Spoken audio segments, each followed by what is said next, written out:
When my mother showed up at my door with a birthday cake, not a big smile, not a happy one. It was the kind of smile people wear when they are trying very hard to look normal. I noticed it right away. But I smiled back, because that is what we do when the people we love are smiling at us. We don't ask questions. We don't stop the moment. We let it happen. I wish I had asked questions. It was early evening. The light outside was soft, almost golden, the kind of light that makes everything look warmer than it really is. I had just come home from work. I was tired, but calm. I wasn't expecting anyone. When I opened the door and saw my mother standing there with a small cake box in her hands, my first thought was surprise. "You remembered," I said. "Of course I remembered," she said quickly. Her voice sounded steady, but something in it felt thin, like paper stretched too tight. She stepped inside without waiting for me to invite her. That was normal for her. This was her child's home. She had never knocked like a stranger. Still, something felt off. The cake was simple. White frosting, no writing on top, just a few soft decorations along the edge. "I didn't know what flavor you wanted," she said. "So I picked vanilla." It's safe, safe. That word stayed with me. I placed the cake on the kitchen table and went to get plates. When I turned back, I saw her standing very still, looking around my kitchen like she was memorizing it. The counter, the chairs, the window. She touched the back of one chair gently, as if it might disappear. "Mom?" I asked. She turned quickly. "Yes," she said. "Sorry. I was just tired." We sat down. She kept smiling, but her hands were shaking slightly as she cut the cake. She tried to hide it. She always tried to hide things. I had grown up watching her hide pain behind kindness, hide fear behind routine, hide truth behind silence. I didn't know then that this would be the last time she tried to hide something from me. "You didn't have to bring a cake," I said. "I wasn't planning anything big. I wanted to," she replied. "Birthdays matter." She looked at me for a long moment when she said that. Too long. As we ate, she asked me simple questions. Was work okay? Was I sleeping enough? Had I been eating well? She asked them slowly, carefully, like she was afraid of missing something. I answered, without thinking much about it. I talked about small things. A coworker. Traffic. Nothing important. She nodded, smiled, listened, but she didn't eat much of the cake. I decided to visit her the following weekend. I told myself I was just being a good child, but deep down, I was afraid. Afraid of what I might find. Afraid of what she had chosen not to tell me. When I arrived at her house, it looked the same as always. The door, the small garden, the quiet street, but when she opened the door, I knew. Something had changed. She smiled again, the same smile. And this time, I could not smile back. When my mother opened the door that day, her house smelled the same. Clean soap, old books, something warm cooking slowly. Everything looked normal, and that made it worse. She stepped aside to let me in, moving a little slower than I remembered. Her smile appeared again, careful and practiced. "You didn't have to come," she said. "I'm fine." "I wanted to," I replied. She nodded, like she was relieved but didn't want to show it. We sat in the living room. The curtains were open, but the light felt thin. Dust floated quietly in the air. The clock on the wall ticked louder than usual. She offered me tea. I watched her hands as she poured it. They shook slightly. Not enough to spill, just enough to notice. "Are you okay?" I asked. "I'm just tired," she said. "It's nothing." Nothing. That word again. I looked around the room. Some things were missing. A picture frame that used to sit on the shelf. A stack of old magazines gone, the blanket she always kept on the couch folded away neatly. It felt like a place being slowly packed, without boxes. We talked about small things, the weather, a neighbor, a recipe she wanted to try. She laughed at the right moments. She nodded when I spoke, but she kept glancing at the clock. I asked her why. "Oh," she said, "I just don't want you to stay too long." That hurt more than I expected. "I'm not in a hurry," I said. She smiled, but her eyes dropped. At one point, she stood up suddenly. "I forgot," she said. "I have something for you." She went into her bedroom and came back with an envelope. Inside were documents, insurance papers, account numbers, notes written in her careful handwriting. "Just in case," she said. "Just in case of what?" I asked. She waved her hand. "Nothing," she said. "Just planning ahead." My chest tightened. I tried to change the tone. "Mom," I said gently, "you're acting strange." She looked at me for a long moment. Then she smiled again. "I'm just getting older," she said. "That's all." But her voice was soft. Too soft. I asked her if she had been to the doctor. She hesitated. "Routine things," she said. "Nothing serious?" That hesitation told me more than her words. I stayed longer than she wanted. I helped her wash dishes. I fixed a loose drawer. I took out the trash. She watched me closely while I did these things, like she was storing the image somewhere. At the door, she hugged me again. Too tight, too long. "You're a good child," she whispered. That sentence stayed with me all the way home. Over the next few weeks, the pattern repeated. She called more often, but the calls were short. She asked if I was eating, if I was sleeping, if I was happy. She never talked about herself. When I asked, she changed the subject. One afternoon, she asked me to come over again. "I want to cook for you," she said. When I arrived, the table was already set. Too neat, too intentional. She had cooked my favorite meal, the one she used to make when I was a child and had a bad day. I felt my throat tighten. "You didn't have to do all this," I said. "I wanted to," she replied. She watched me eat. She barely touched her own food. After dinner, she brought out another small box. Inside was a necklace I had given her years ago. "I want you to have it back," she said. "Why?" I asked.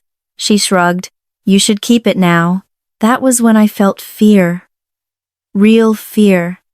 Settle in my chest. "Mom," I said quietly, "please tell me what's going on." She reached for my hand. Her grip was firm. "I need you to promise me something," she said. "What?" I asked. "That you'll live your life fully," she said. "No matter what." Tears filled her eyes, but she did not let them fall. I went home that night with a heavy heart. The signs were no longer small. They were lining up, one after another. I started reading back through our old messages. I noticed how often she had said, "Don't worry about me." How many times she had ended a call quickly. How carefully she had been letting go. I called her the next morning. No answer. I called again later. Still no answer. Panic rose in my chest. I drove to her house without thinking. When I arrived, her car was gone. The house was quiet. Too quiet. I stood on the porch, heart pounding, and realized something terrifying. I didn't actually know where she spent her days anymore. That night, she finally called me back. "I'm sorry," she said. "I was out." "Where?" I asked. She paused. "Just taking care of things." That pause said everything. I didn't sleep that night. I lay awake, listening to the silence. I knew the truth was coming, and I was afraid of it. Because whatever she was hiding, she was carrying it alone, just like she always had. I didn't know how much time we had left before the truth came out, but I could feel it getting closer. Like a storm you sense before the first drop of rain. The truth did not come in a dramatic moment. There was no shouting, no collapse, No sudden rush to the hospital. It came the way my mother did everything else. Quietly, carefully, with love wrapped around it. So it wouldn't hurt as much. She asked me to come over on a Tuesday afternoon. Not the weekend. Not a holiday. Just a normal day. I made soup, she said on the phone. You always liked it. That alone told me something was coming. When I arrived, the house felt different. Not empty. Prepared. The table was clear. The floors were clean. Everything was in its place. Like she had been getting ready for an inspection. Or an ending. She was sitting at the table when I walked in. No smile this time. Just calm. Sit, she said softly. I did. My heart was beating too fast. She folded her hands in front of her. For a long moment, she didn't speak. I didn't push her. I had learned, finally, to let her set the pace. I didn't want you to be afraid, she said. That was the first sentence. And I knew. I didn't interrupt. I didn't ask questions. I just listened. I've been sick for a while, she continued. Longer than you know. My chest tightened, but I stayed still. I found out last year, she said. I tried treatment, I really did. Her voice did not shake. Mine did. She told me it was serious. Not something that would go away. Not something that could be fixed. They had tried what they could. Now, it was about time. And comfort. I didn't tell you because I didn't want my life to become your worry, she said. You have your own life. Your own burdens. Tears ran down my face then. I didn't wipe them away. You should have told me, I said. She nodded. I know, she said. But I needed to be your mother a little longer. Not your patient. That broke me. She told me about the appointments she went to alone. The waiting rooms. The quiet drives home. The nights she sat awake, planning. She told me about the lists she made. What to give away. What to throw out. What to leave behind. And the cake? I asked. She smiled. A real smile this time. That was my favorite part, she said. I wanted to see you happy on your birthday. I wanted to see you one more time like that. I remembered her smile that night. And suddenly, it made sense. That hug, she said quietly. I didn't know if I would have another chance. I reached for her hands then. They felt smaller than I remembered. I wasn't trying to leave you, she said. I was trying to prepare you. That sentence will live inside me forever. I told her I was angry, not at her, at myself, for not noticing sooner, for being busy, for believing silence meant strength. She shook her head. No, she said firmly. This is not your guilt to carry. We cried together then, not loudly, not dramatically, just tears falling into our hands, onto the table. After that day, things changed. Not in a rushed way, in a gentle one. I started coming over every day. Sometimes we talked. Sometimes we sat in silence. Sometimes we laughed at old stories. She told me things she had never said before, about her childhood, her fears, her regrets, about how much she loved me. She let me take care of her in small ways, making tea, organizing pills, opening jars. She still tried to protect me, still apologized when she needed help. I'm still your mother, she said once, smiling. I know, I replied, and I'm still your child. The cake was still in my fridge. I couldn't throw it away. It felt like proof. Proof that love can look normal, even when it's saying goodbye. As the weeks passed, she grew quieter, tired more easily, but she was peaceful. That mattered. One evening, as the sun set through her window, she looked at me and said, Jenna, promise me something. Anything, I said. Don't remember me only for how I left, she said. Remember how I lived. I nodded. I promised. That night, as I drove home, I realized something painful and beautiful at the same time. The terrifying part was not the illness. It was how close I came to missing the truth entirely, and how easily love can hide behind a smile. After my mother told me the truth, time began to move differently. The days felt slower. The hours felt fuller. Every moment carried weight, but also meaning. Nothing felt wasted anymore. I stopped rushing through my visits. I stopped checking my phone while sitting with her. When I was there, I was there. That became my quiet promise to her. We created a new routine. I came every morning before work. I made her tea the way she liked it. Not too hot, not too strong. I opened the curtains and let the light come in slowly. She would sit at the table, wrapped in her favorite cardigan, watching me move around the kitchen. "You always were busy," she said once, smiling. "And you were always watching," I replied. That made her laugh. Some days were harder than others. Some days she had more pain. Some days she slept more. On those days, I sat beside her bed and listened to her breathing. I learned the sound of it, the rhythm. I learned how fragile life can feel when you truly pay attention. She apologized often, for needing help, for being tired, for asking me to stay longer. Each time, I told her the same thing. "You took care of me for years," I said. "Let me do this." She nodded, but I could see how hard it was for her to accept. One afternoon, she asked me to bring out an old box from the closet. Inside were letters. Letters she had written but never sent. Some were to my father, some to her parents. One was to me. She handed me the one with my name. "Not yet," she said gently. "Later." I respected that. We talked about memories. Good ones, hard ones. She told me about moments when she was afraid she wasn't a good enough mother.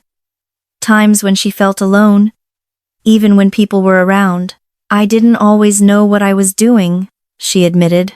"I just loved you and hoped that would be enough." "It was," I said, and I meant it with everything I had. As her strength faded, her voice softened, but her eyes stayed clear. She watched me closely, the way she always had. One evening, she reached out and held my face. "You're going to be okay," she said. I wanted to say she would be okay too, but I didn't lie. I just nodded. The last birthday cake sat in my freezer for a long time. I couldn't bring myself to throw it away. It felt like a symbol of everything she was. Quiet love, careful planning, a goodbye disguised as a celebration. Eventually, I shared it with her. We ate it slowly, small bites. "It's still good," she said. So was she. Her last days were calm. No drama, no fear, just quiet moments and shared silence. The night before she passed, she squeezed my hand weakly. "Thank you for seeing me," she whispered. I held her hand and answered softly. "I always did," I said. "I just understand it better now." She passed in her sleep, peacefully, like someone who had finished what they came to do. After she was gone, the house felt impossibly still. I walked through each room slowly. The kitchen, the living room, her bedroom, everything looked the same. But nothing felt the same. Grief did not come all at once. It came in waves. Sometimes in the middle of the day, sometimes while doing nothing at all. But underneath the sadness, there was something else. Gratitude. Gratitude that she let me know. Gratitude that she trusted me with her truth. Gratitude that her last memory with me was love, not fear. I read the letter she left for me weeks later. It was simple. She thanked me for being her reason. She told me she was proud. She reminded me to live fully, just like she had asked before. Now, when I think about that night she came with the cake, I don't feel terror anymore. I feel tenderness. I understand now that sometimes love does not announce itself loudly. Sometimes love shows up quietly at your door, smiling, holding something sweet, trying not to scare you. If you are listening to this and thinking of someone in your life who seems a little quieter than usual, a little too careful, a little too prepared, please don't wait. Ask the questions. Stay a little longer. Notice the smiles that take effort. My mother smiled with the cake, and something was very wrong, but something was also very right. Because even at the end, she chose love, and she taught me that goodbye does not always come with fear. Sometimes, it comes with vanilla cake and a gentle smile.